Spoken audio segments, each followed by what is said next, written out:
Imagine a time, over 200 years ago, in England. The world was changing very quickly. This was the early 19th century, a period we now call the Industrial Revolution. New factories were popping up across the countryside, especially in the north. These factories were filled with huge noisy machines. They could make things like cloth and clothes much faster than ever before. For some people, these factories meant progress and wealth. But for many ordinary working people, these new machines were not a welcome sight. They were a threat to their entire way of life, a life they had known for generations. These worried workers would soon become known as the Luddites. So, who were these Luddites? They were skilled workers, mainly in the textile industry. Think of weavers and cloth makers.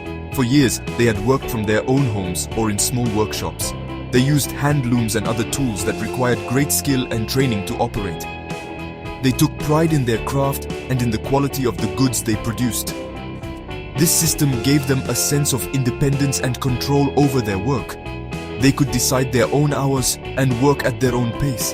It was a difficult life for sure, but it was one they understood and valued deeply. The arrival of the factories threatened to sweep all of this away. The Luddites were not simply against technology itself.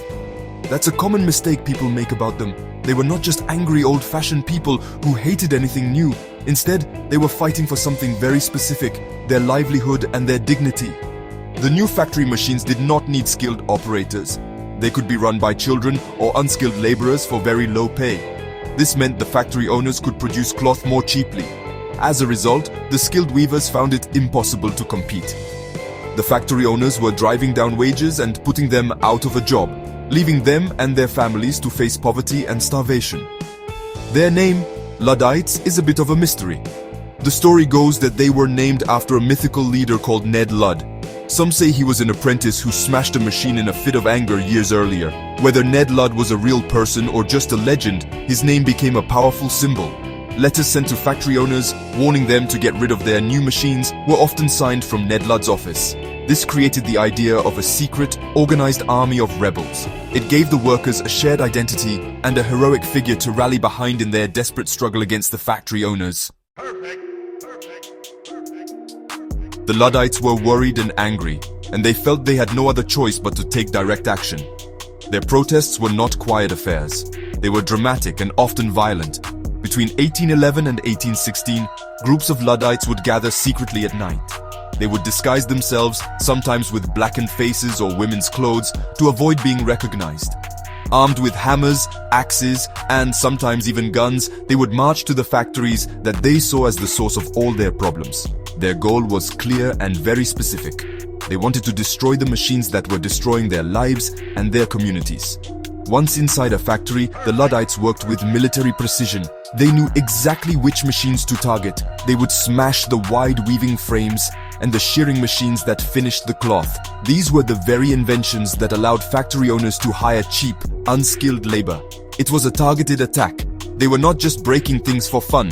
They were sending a very clear message to the factory owners. The message was, "Your machines are hurting us. They are taking the food from our tables. If you continue to use them to lower our wages and ruin our trade, we will fight back." The Luddite movement was surprisingly well organized. It wasn't just a few random riots. The attacks were planned and coordinated across different towns and regions in northern England, from Nottinghamshire to Yorkshire. They operated in secret, forming small, tight-knit groups that were difficult for the authorities to infiltrate. They had their own songs and oaths, which helped to build a strong sense of solidarity and purpose among the members. This secret network made them a formidable force, and for a time, it seemed like their campaign of machine breaking was causing real fear among the powerful factory owners. It is important to remember what the Luddites wanted. They were not trying to stop progress forever. They were negotiating. They were using the only power they felt they had left. By breaking the machines, they hoped to force the factory owners to listen to their demands. They wanted fair wages for their work. They wanted protections for their skilled craft. They wanted a say in how new technology was introduced into their industry. They were fighting for a future where machines served people, not the other way around. Their actions were a desperate plea for a more just and humane economy. The factory owners were, of course, furious and scared. Their precious, expensive machines were being reduced to piles of scrap metal. Their profits were under threat. They saw the Luddites not as desperate workers, but as dangerous criminals who were attacking their property and the very idea of progress. They demanded that the government take action, and take action quickly. They hired armed guards to protect their factories and offered large rewards for any information that would lead to the arrest of a Luddite. A tense and fearful atmosphere spread across the industrial regions of England, pitting worker against owner. The British government sided firmly with the factory owners. They saw the Luddite uprising as a serious threat to law, order, and the nation's economic future.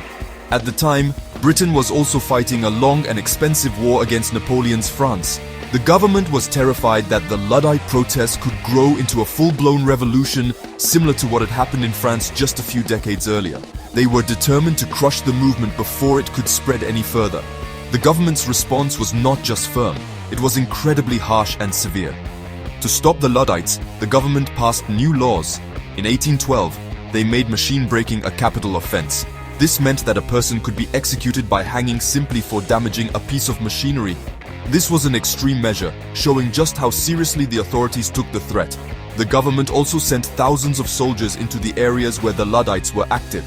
In fact, at one point, there were more British soldiers fighting the Luddites in England than there were fighting Napoleon's armies in Spain. It was like a civil war on a small scale. The combination of spies, soldiers, and severe laws eventually worked. The authorities began to catch and arrest suspected Luddites. In 1813, a mass trial was held in the city of York. Many men were found guilty. Some were transported to Australia, a common punishment at the time, which meant they would likely never see their homes or families again. More than a dozen others were publicly hanged. These brutal punishments were meant to send a terrifying message to anyone else who might think of joining the Luddite cause. By 1817, the movement had been effectively crushed, and the factory machines kept running. The story of the Luddites might seem like ancient history, a forgotten battle from a different world. But if we look closer, their struggle is surprisingly relevant to our lives today, in 2025. We are living through our own massive technological revolution. Instead of steam-powered looms, we have artificial intelligence, automation, and robots. These new technologies are changing our world at an incredible speed. They are changing how we work, how we communicate, and how we live. And just like the textile workers of the 19th century, many people today are worried about what these changes will mean for their jobs and their future. Think about jobs that are being replaced by machines or computer programs. We hear about self-driving trucks that could replace long-haul drivers, or AI that can write articles or create art, potentially replacing journalists and artists. We see checkout counters at supermarkets being replaced by self-service kiosks. In each case, technology promises to make things more efficient and cheaper. But it also raises the same questions the Luddites were asking. What happens to the people whose skills are no longer needed? How do we make sure that the benefits of new technology are shared by everyone, not just a few wealthy company owners? The Luddites teach us an important lesson. They remind us that technology is never neutral. The way we introduce new machines and new systems into our society has real consequences for real people. It can create great wealth for some, but it can also cause great hardship for others. The Luddites were not against technology itself. They were against a system where technology was used to take away their power, their dignity, and their livelihood without any discussion. They were demanding a say in their own future, a demand that is just as important today as it was 200 years ago. So the next time you hear someone called a Luddite because they are skeptical about a new piece of technology, remember the real story. The Luddites were not ignorant people who feared the future. They were skilled workers fighting for fairness and justice in a time of huge change. Their story is a powerful reminder that we should always ask critical questions about progress. Who benefits from this new technology? Who might be harmed by it? By asking these questions, we can work towards a future where technology serves all of humanity, not just a powerful few. That is the enduring legacy of the original tech rebels.